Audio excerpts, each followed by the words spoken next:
Welcome all to another episode. It's been a while. I think it's been like 5 days since we've done an episode, and for that, I apologize. Thank you guys for being patient with us. Austin will be on very shortly. There's a lot to talk about, obviously, in particular with the transfer portal. When it comes to basketball, when it comes to football, basketball, I think, is what we're going to start with. We're talking about obviously Nico Moretti now also deciding to transfer out. Our roster is going to look drastically different next year, especially coming off of an Elite Eight appearance. Now, some of it has to do with graduation, and some of it has to do with guys who probably didn't fit on the team next year anyway. So I don't think I'm as worried about next year now. Am I concerned slightly? Sure, I am. And to talk about my concern, let me go ahead and bring on my co host, the immensely handsome Austin. Austin, thank you for joining us today. It is a absolute blast to be a part of the Illinicast tonight. It is interesting, to say the least, on what we are going through as a Illini basketball program and an added bonus in a Illini football program tonight. It's funny that earlier today, I'm sure you saw it, I had like 25,000 interactions on it, like literally around noon. Obviously, Austin and I haven't been on for a couple of days just because there hasn't been any news to announce. There's whispers going out there, but we just wanted to be there when there was something concrete. I'm sure, Sean will get to your question in a second. But we're just kind of standing still, waiting for the shoe to drop on some news. And so I made an innocent little joke saying, a little meme talking about waiting for Illini news to drop. I put my phone away for like an hour. And then all of a sudden I picked my phone up and we're talking about a, a transfer from our basketball team, a transfer from our football team. All of Illini Twitter just basically throwing their hands up in the air and, quitting and panicking. And I'm like, I just got to be really, really careful about what I wish for, even in the nicest of intentions. I mean, the transfer portal doesn't close until May 1st. And if we know anything about this staff, is that they are the procrastinators. They always have been. I think they always will be. They want to see all the options on the landscape until they make their big time move. And I think that's where we're at as an Illini basketball program. Is it frustrating as a fan? Abso-freaking-lutely, because we want answers right now. We want answers as a snap of the finger. That's not how this staff is operating. Plus, with the addition of Orlando Antigua, there are different options that Brad Underwood had to weigh out and see who would be the best addition for this ball club. And it might not be who a lot of fans anticipate.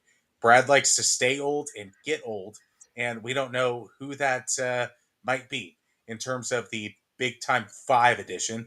But the mystery wing, who knows who that could be? And you look at the other options of the roster spots that we have to fill. I don't know who those guys will be. It's going to be guys who Brad Underwood thinks that will fit his system the best. Yeah, you're talking about this leaves 5 spots open now.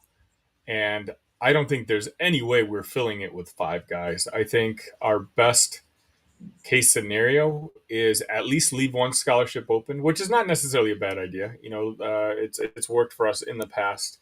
Um, but yeah, I mean, let's just go ahead and start off. Let's just talk about basketball.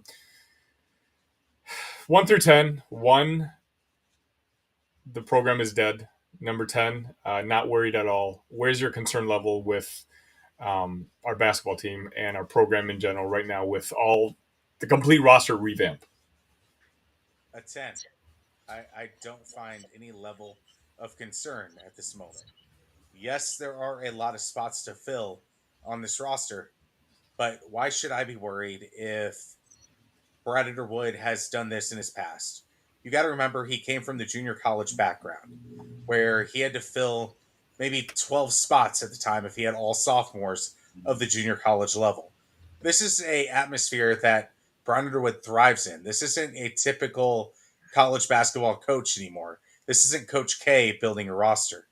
This is a 1 year, see what you got. Your team is going to change.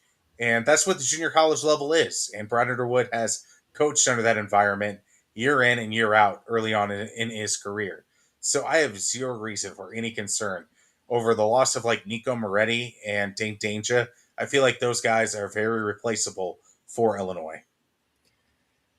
I for the most part agree with you. I'm a 10. I don't think I'm going to 10. I think there's a little concern, and I think I talked about it previously. I don't. I'm not upset about any of the guys who left our program because I genuinely think, for the most part, we're bringing guys in that are going to be upgrades. Now, keep in mind, Shannon and Domask, like they weren't coming back, so I'm not counting those two. But with the departure of Goody, Moretti now, Sincere Harris, Hansberry is probably the one guy who I probably wouldn't have mind seeing on the team next year. But the reason he's gone is because we brought in Orlando Antigua. And that's a trade I'm going to make 10 out of 10 times. So my only concern is not with the talent portion, the departing talent portion. It's just the chemistry. And I know Brad has talked about this offseason that it's his responsibility to build that chemistry in the locker room.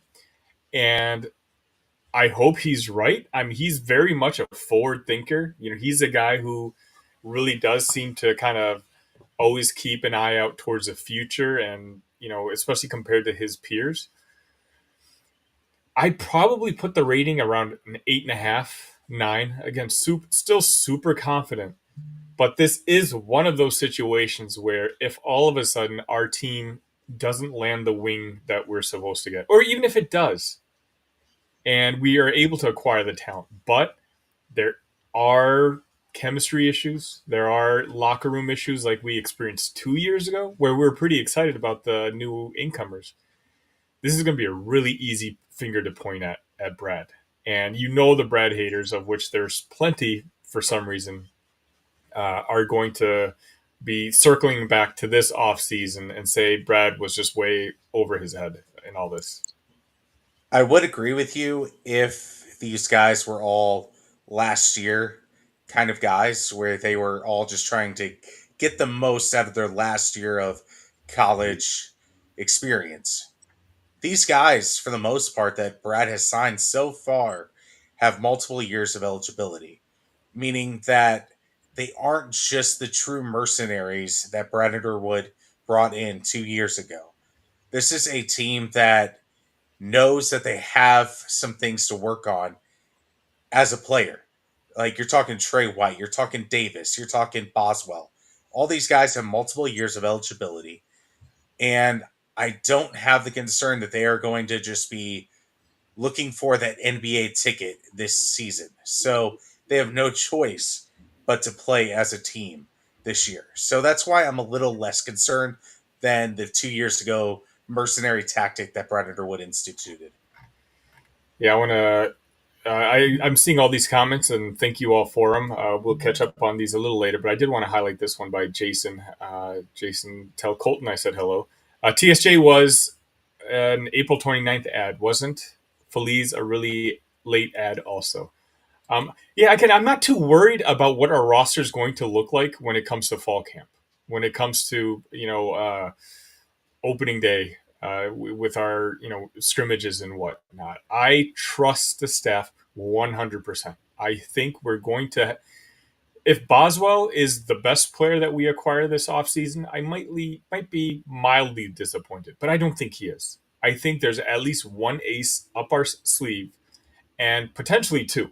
And those are some names we can kind of talk about in a little bit. So the fact that we haven't added the guys right now, I mean, right now the deadline for declaring for the transfer portal is coming up, but not for players choosing a team. They're still going to have time to do that. And so, a couple of the bigger names that we've all been hearing and we've discussed on this show, and I'm sure you've watched, all over Twitter and other shows, those guys are still in play. And once those names start going down, and if they're not in an Illini uniform, maybe I'll start to be worrying a little bit. But right now, there's just something about Brad Underwood that he seems to kind of know what he's doing, that I'm just kind of in wait and see mode.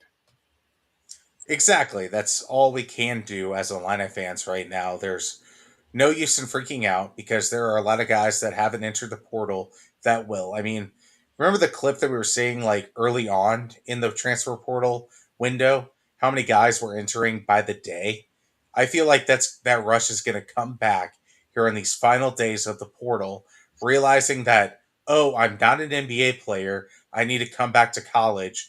Or B, I looked at the roster situation of the team that I'm currently on, and it's not the roster situation I want to be in to get to where I want to be, which is an NCAA tournament Sweet 16 caliber team or even higher. So that's why I'm not concerned, because the world is your oyster as an Illini fan uh, up to this point. Talk to me May 3rd, and we see the portal options truly set in stone. That's whenever I will start to get a concern, is when I'm like not seeing that star or that obvious star that could come in and be the leading scorer for this Illini basketball team. So, Austin, I don't know if you're paying attention to the chat. There, we've already had questions of Hummerkaus from Evansville. If there's an He, Evansville, there's a way. that's my tag team partner right there, bailing me out. Um, I know some people have basically reported he's already committed to the team, as is. There was an Evansville newspaper, which guy, I think it was over the weekend, right? I think he announced Yeah, that an Evansville TV reporter came out and said that Hummer Kaus committed to the University of Illinois. That might have been a little early on the trigger to report that. But I mean, it feels like everything's going Illini's way unless there's an NIL bag that comes into play that Illinois wasn't anticipating. So I do feel confident that Illinois can land that forward in Hummerkaus. yeah, I mean, you can read all about it, on the internet, on Twitter, at some of the specialty websites. All I can say is, and I told Austin this late last night, the one guy I reached out to who's never been wrong in this situation, he's one of the, how do I phrase this properly? He's a very influential guy in the NIL field. I asked him point blank last night that if it was done, and he had said no. And so until he tells me yes, I don't really feel comfortable saying it's done. Done. Does it look like it's very close to the finish line? Sure, but I don't think the T's have been, all that fun stuff. T's been crossed. It took me a second to figure out what that saying was. Uh, but it looks like, he might be coming here. I just don't think it's official, as everyone is saying. And I'm the type of person that the longer it goes, the less positive I feel about the situation. The longer a guy leaves Especially campus, after a visit.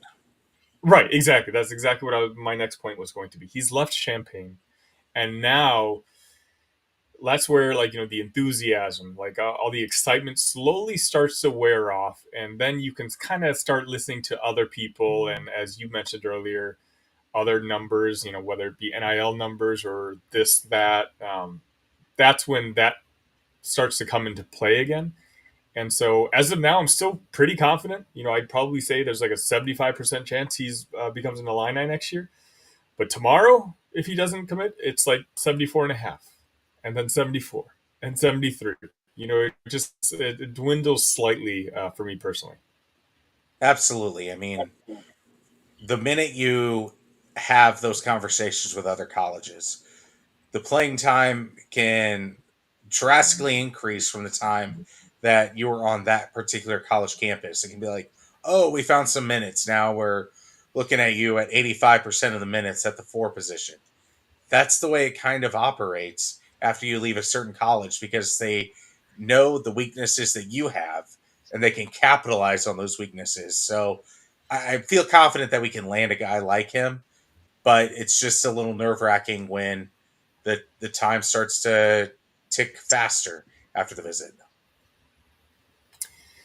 Curtis, thanks for joining us, even though it's late. Go Cubs, go! Great win in New York, absolutely. Austin told me he was running late, and he won't admit it, but I know he wanted to watch the final out for the Cubs game, and that's why he didn't join. I was actually at a winery for Uh, the Saluki takeover next door to my house. So, yeah, that's where I Very nice. was. Sorry about that, folks. No, it's all good. Sean says, "Does David Jones enter the portal?" I think that's the expectation.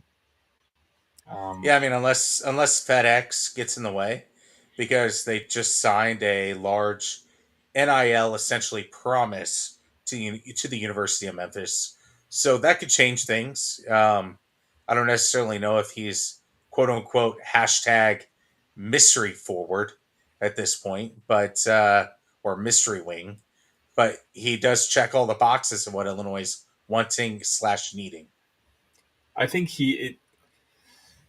I think he just has to be. When you think of his past and the guys who have been recruiting him in the past, two of them happen to be on our staff now, between Antigua and Anderson, and what he brings to like on the basketball court is arguably as good as what Shannon brings on the basketball court last year. Are they the same player? No, not quite. But at least on the offensive side, David Jones is as good of a wing as that's going to be made available during this offseason. And a lot of folks are saying that he's the guy that we're all waiting on, and logically that would make sense. And he's a guy that the minute he announces that he's going into the transfer portal, every one of us, our ears are going to perk up a little bit, and we're going to start finger pointing and pre-ordering our NIL David Jones jerseys. But it's a wait and see mode because, like you said, what we've seen is Memphis is not going to be outbid. And when you have the backing of someone like FedEx, it's going to be a problem. I mean, we've spent some money on Boswell. We're going to be spending some money on Hummerkaus. This wing is going to be costing money. Like at some point, a salary cap has a cap, and so you kind of have to wonder, just how much he's going to be able to squeeze out. Yeah, I mean, I got a box from FedEx yesterday, and I was like, ugh, they're getting money for David Jones. I don't like it. Can I We're request all my shipments from UPS? we're officially in a UPS podcast slash show now from this point on. What can brown do for orange? But yeah, I Um, mean, it's pretty incredible how these corporations have seen the benefits of NIL and seen the benefits of helping their local colleges because sports are the front door of universities. And I'm sure FedEx is seeing this. Like, if Memphis has a good basketball team, people will enroll in Memphis, and we get a easy pipeline from them to not move cities into the corporate office. I mean, it's kind of incredible what NIL has morphed into from 3 years ago into today. I mean, we've gotten to the point where like big men are who are good players, but who are very limited in certain skill sets, like that Kentucky guy, who a lot of people were looking at Illinois being possibly involved with. He wants a million plus, and like that's tough. It's one of those where I don't think the market has fully corrected itself yet, and so right now players are going into the market and be like, "Hey, I want 750 grand. Oh, what? You're willing to pay it? I meant 850 grand. Oh, so and so just offered, and they're willing to go to 900. And right now, it's so chaotic. I don't know if it's going to be this crazy even next off season or the following off season when teams can really gauge the value of their dollar to the production on the court. But right now, with NIL still being relatively new, it's the players are just trying to extract every single penny. And I mean, let's be honest, like I don't blame them, especially for years not being able to collect on what they might have been worth for a basketball program or a football program. But I mean, some of these prices are just crazy. Yeah, I mean, it's unreal to think about how guys that are B pluses, like max, as a ceiling as a player. But you look at the final four of these guys, you had three guys who are very great centers lead teams to the final four. And I think it's a copycat NCAA right now, and teams want that big time post. That's your ticket to a final four. And they're hoping they can collect lightning in a bottle and get that guy. We've got 244 people watching collectively across all platforms. You guys are all wonderful wherever you're watching us. But if you are on YouTube, hit that like button. If you don't mind, hit that subscribe button. Austin and I are at 860 subscribers right now, which is incredible. A little over a month ago, we were celebrating 500. So we're growing at an amazing pace. Thank you so much. We would love the chance to hit 1,000 because that's kind of the magic mark with YouTube. So hit that like button, hit that subscribe button, send it to a friend who also enjoys Illini athletics, and just be nice. But anything else with basketball? Any other names you're hearing, Austin? Not really. Right now, it's a wait and see period, it feels like, where we're just kind of waiting to see how the portal fully unfolds, and then we'll go from there. But right now, that Hummer House is the only name that's like the most substantial at this particular moment. And it's one of those, again, don't be concerned. I think it was Robert from Illini, who took that picture of Brad Underwood, and he was going off to some international waters or something like that. I think he posted. We're going to have some good players in wearing an Illini uniform next year. So it's, it is what it is. Just be patient. I'm not so sure I'm going to be as patient talking about the next program. But as an Illinois basketball fan, I'm a little worried with the continuity, the chemistry. I think it's really, really hard to replace six guys on a team, much less 11 that apparently we're going to be trying to do next year in the locker room. But, you know, keep your eyes on this channel. If there's any commitments, if there's any transfer portal news, we'll definitely come on live immediately. And unfortunately, we also have to talk about our football program, Austin. So let me ask you the same exact question. 1 through 10. 1, kill the program. 10, zero worries at all. What is your concern level for football? I'm at like a 3.5 to 4, where it's yes, Andrew Dennis, who transferred away from the program, wasn't going to make a huge impact coming into his freshman year. But the major factor for this is that you get these guys, you get the number 26th ranked all time recruit in Illini football history, and he's gone without playing a single snap for you. Not to the fault of Illinois, not to the fault of Andrew Dennis, but the fact you weren't able to keep him. That's the problem. You almost got proctored. I say that. He's the guy who went to Iowa, went to Alabama, and then back to Alabama after securing at least one NIL bag from the University of Iowa. He's going back home as opposed to going to the Blue Blood, yes, but it just feels like those are the guys you need to keep to be a developmental program in the Big Ten for Illinois to be successful. And if you don't have those guys and you're relying on the transfer portal, which Illinois hasn't been the most successful at thus far under Brett Bielema, it's a very worrisome thing that happens. I mean, it was very disappointing to see Andrew Dennis leave because we were all super excited when he had committed. It's not very often a 4-star commits to Illinois, but this doesn't change the goals or the ceiling or the floor for the 2024 team at all. I don't even know. I mean, he was probably on the 2 deep, but I don't think he was going to be playing any major minutes because if there's one position that Brett has been recruiting pretty heavily, it's been that offensive line. What it does is it increases the pressure on some of the guys who, and we've recruited big guys on that offensive line, but now we kind of need them to pan out. And that's where the pressure kind of increases a little bit because Dennis could have been, a cornerstone for that line starting next year moving forward. Now we're going to have to hit on a couple more guys. Um, but again, I think next season is so incredibly important when it comes to our football team that Andrew Dennis's departure is a bad thing perception wise. But if we are able to squeeze out 6 wins next year, and again, the schedule's not too bad.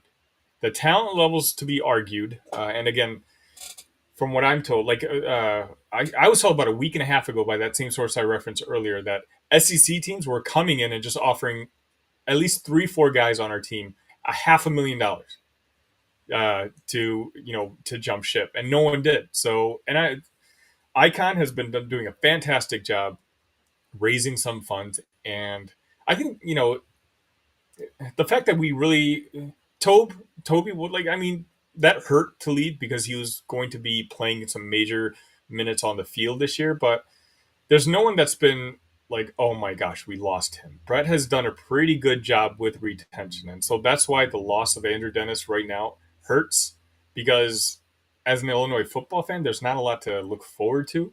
And the one thing that we kind of celebrated over the past couple months, well, after spending one semester in Champaign, the rumor has it he found a bag somewhere else, and he's going to be continuing his year or his career in a different uniform, and that's just kind of deflating.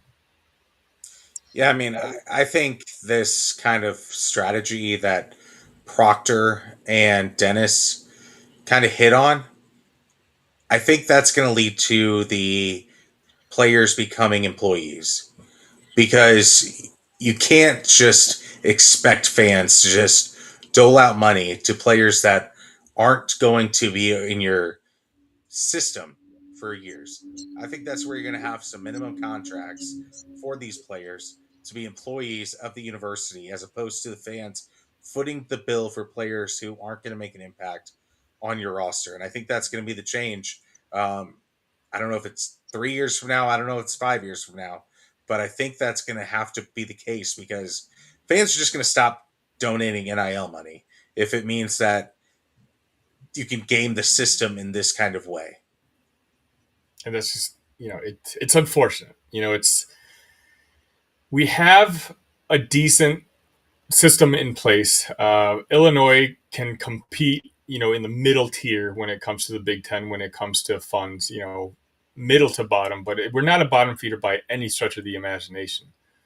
But winning only 5 games and just barely losing out on that bowl game last year has such a deep impact. I feel like on the perception of where the program is going.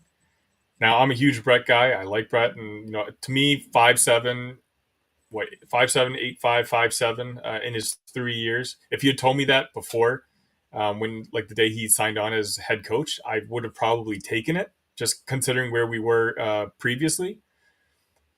But I like the way our offense looks this year. There's some very big concerning questions on our secondary and our defense, and I don't know if I'm excited for this upcoming season or if I'm more nervous.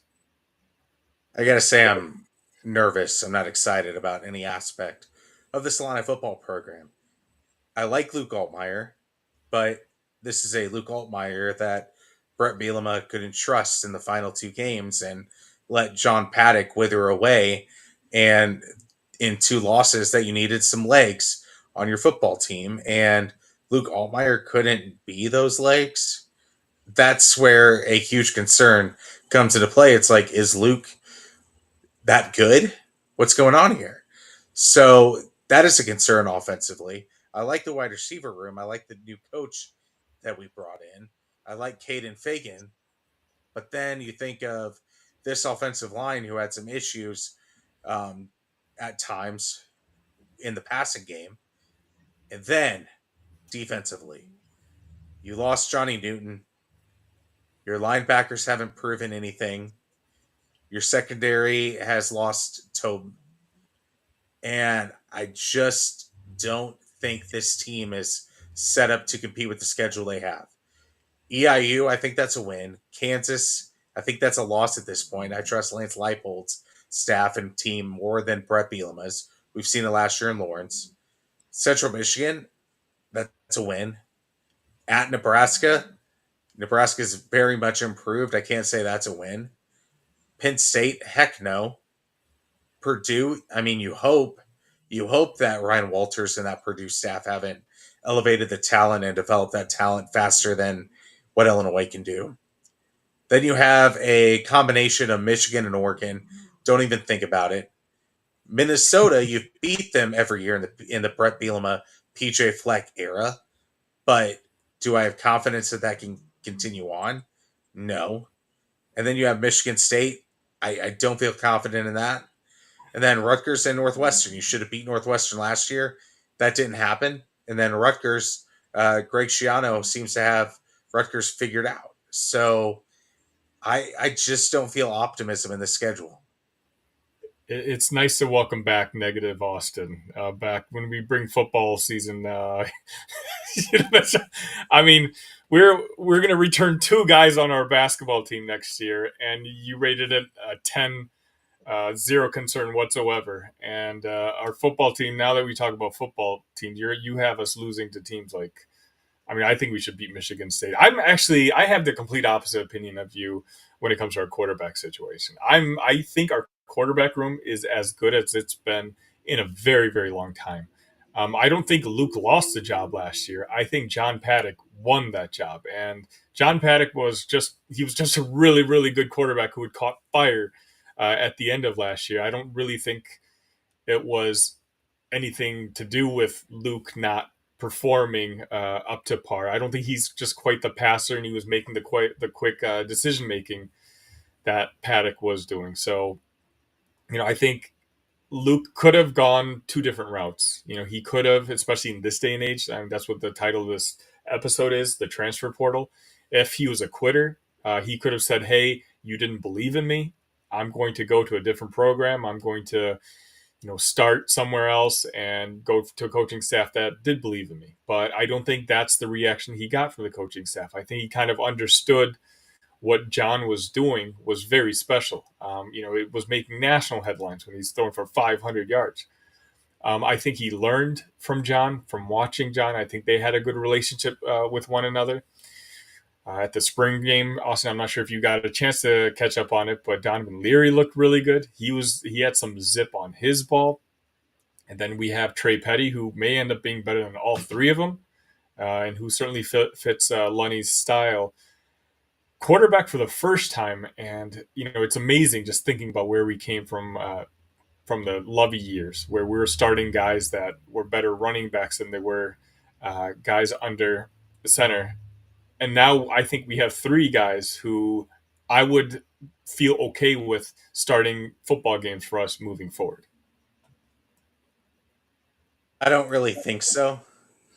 I mean, you look at Big Ten quarterback ratings the past couple of years, Illinois has been 10th to 14th in those ratings. So I don't feel confident at all in any of these quarterbacks. Yes, it's been the best that Illinois has had in recent memory, but that's like saying that you're the world's tallest midget. I mean, I hate to put it in those crass of terms, but it's just okay, we're better than Illinois has been in a while.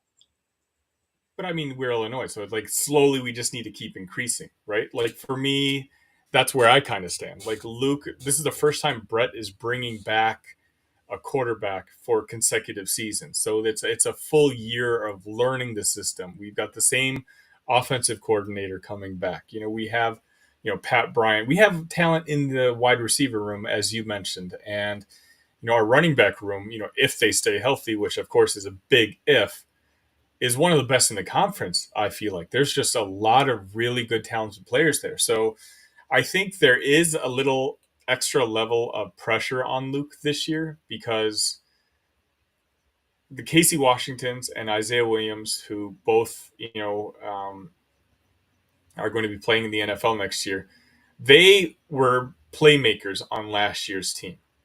I think the wide receiver room is very talented, but I do think that we're going to be counting on Luke to make more plays from the quarterback position this year which is okay because I like what I'm seeing from our offensive line, which I think is the main issue. Our team kind of got derailed at the beginning of the season last year, and we got off to such a slow start.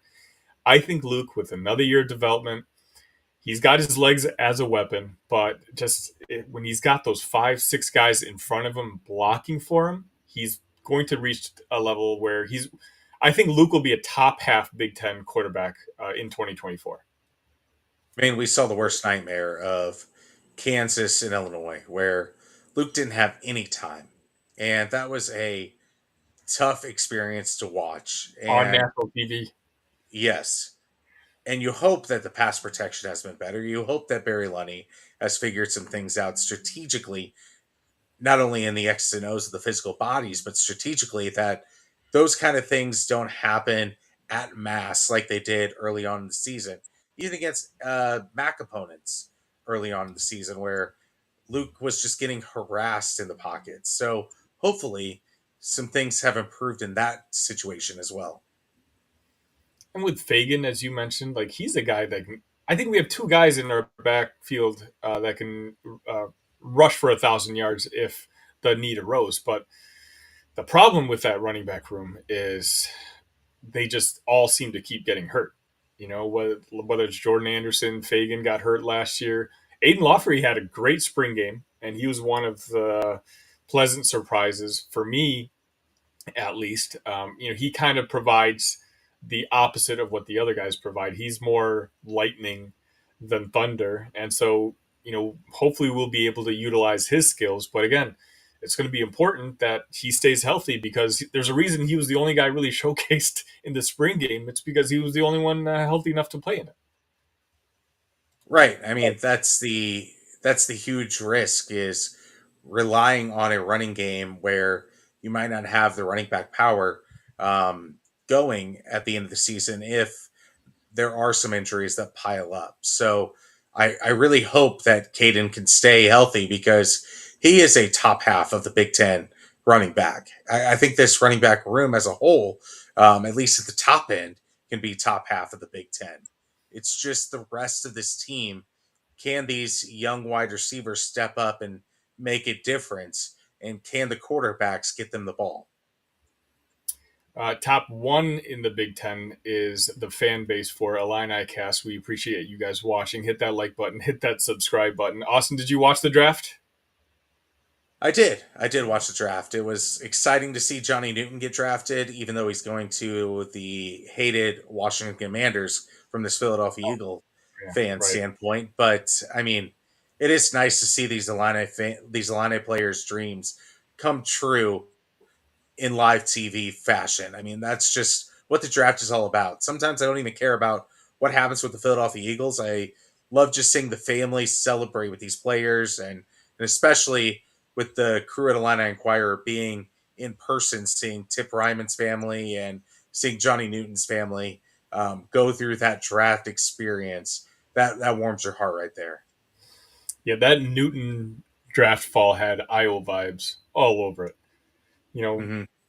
Iowa's known as the guy who just locks himself in a gym and tries to continue to get better, and Newton is just like that. I think the Commanders hit a home run with their draft pick. I couldn't believe he kept falling. I mean, I knew he probably wasn't going to go as high as to the Bears at 9, but I thought mid-teens, late teens is where he was going to go. I got to watch a lot of tape between Murphy and Newton. And I know Murphy's ceiling might be a little bit higher because he's just a lot faster. But the fact that Newton played so many snaps, I thought that, in my opinion, Newton should have been the first defensive lineman drafted. And now we know what kind of guy Drazan is. And I think he tweeted about it right afterwards that this is going to eat at him. And he's going to use this to push out an extra rep or two in the gym to wake up 15 minutes earlier than he planned to, just to get hyped and get ready for the draft. But it's disappointing for him. I'm sure. He wanted to make a little bit more money. I think where he's slotted at, he's going to make about $9.5 million. But it could be the best for the long run because if we know Newton as well as we do from his years in Illinois, he's going to use this as an extra motivational force, and he's going to kill it in the NFL. And that second NFL contract is where he's going to get his generational money.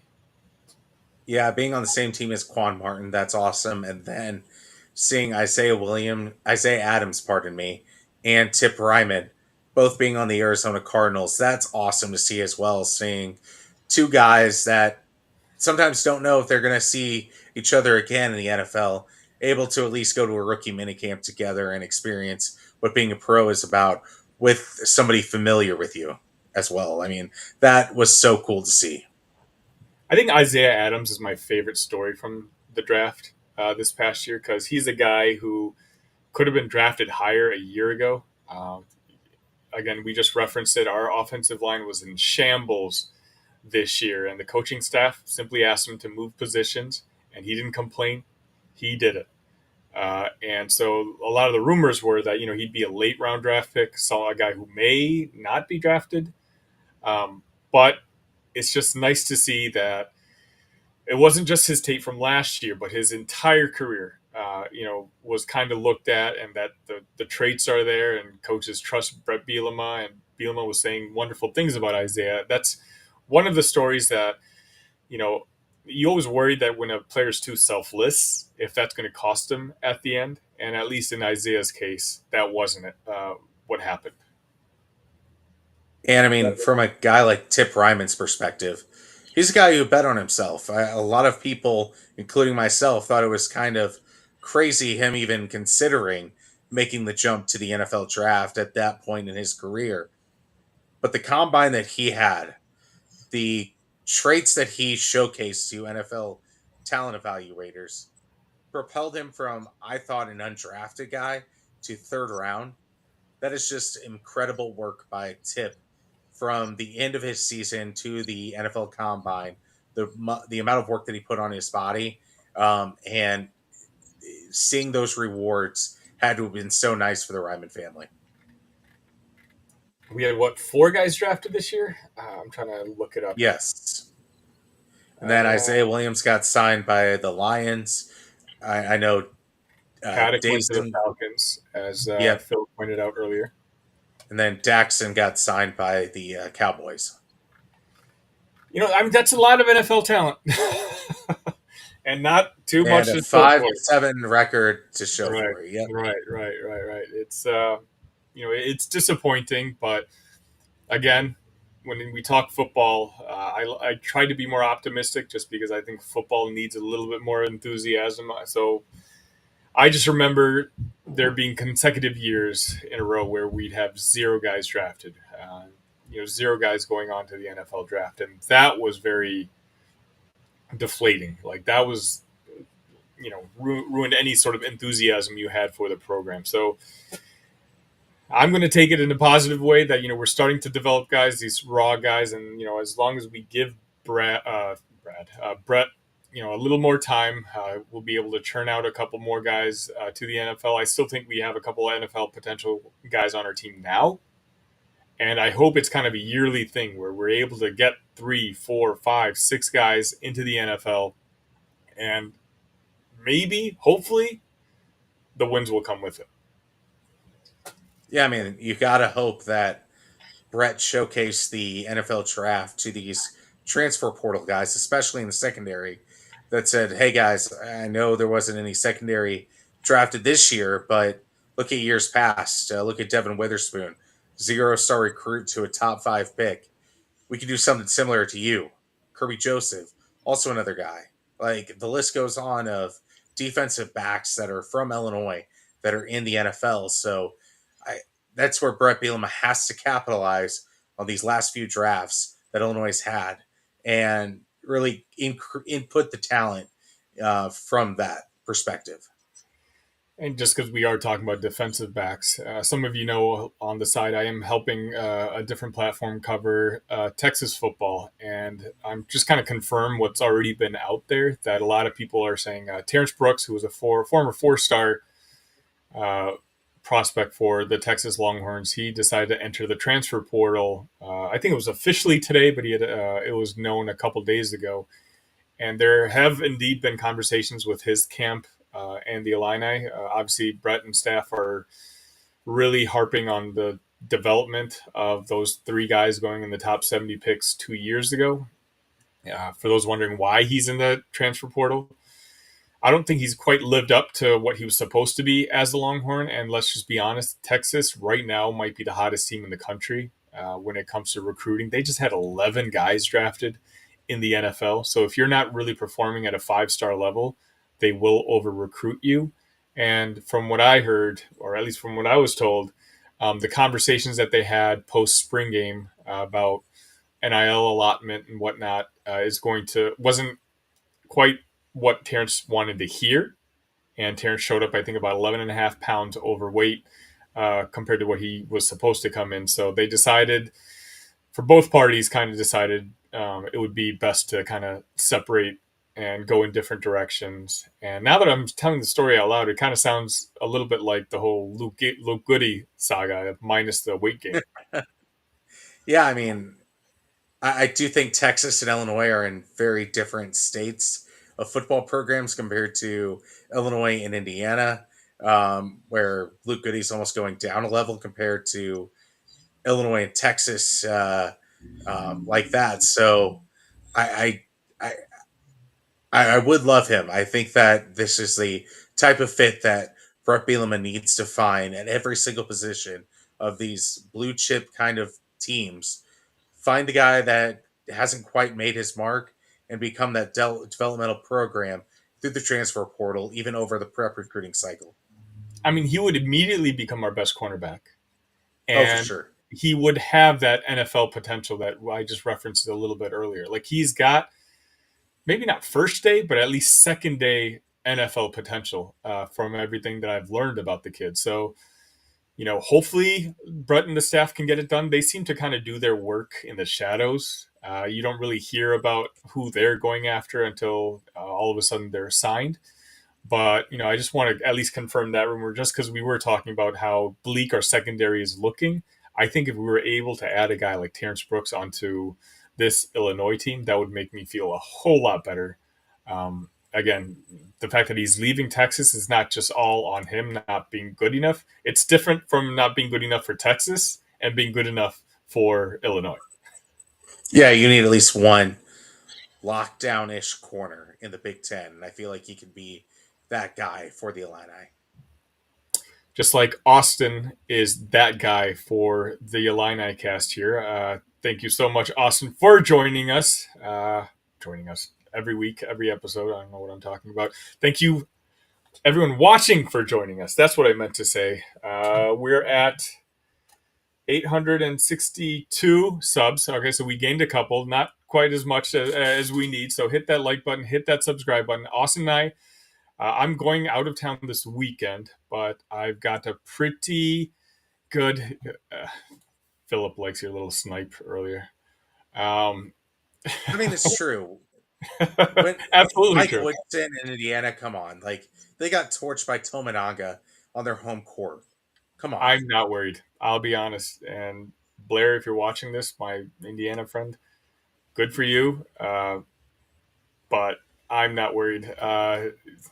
You can assemble all the talent you want. I don't think Mike Woodson is a guy who's going to outcoach Brad, whether bring regard to bringing talent in or on the court. So enjoy your moment of shine during the off season. I think once Big Ten season starts, we'll be okay. Illinois is going to be on its way to winning another 20 games. Well, hopefully. I mean, yes, Mike Woodson has a lot of chess pieces, but he's going to be playing checkers with those chess pieces, and it's not gonna work out nicely for the Indiana Hoosiers at the end of the season because you still have to coach in this league. Last time I checked, that's why the dominant coaches often win. I put Craig Gard, I put Brad Underwood, I put Matt Painter in that category. Those guys are at the top of the conference year in and year out, no matter what talent level they bring in. And Mike Woodson might have the talent, but he is going to diminish those returns on that talent by his coaching ability. And with that, we'll let you all go now. We've been on for about 50 minutes. Thank you guys for joining us. This is episode 85. Austin, we are so close to our episode 100, which we'll kind of figure out a way to celebrate that. I've got a couple exciting guests lined up for next week, which I can't wait to announce. Austin and I are just working out on details right now. But again, please pay attention, tune into us during the off season whenever there's Illini news, whether it be basketball or whether it be football. We're going to try to go live as soon as it happens, and we're going to kind of discuss it with you back and forth. We'd love to hear what you think, and we'll kind of offer our opinions as well. Austin, thank you so much for tonight. Absolutely, ILL. IN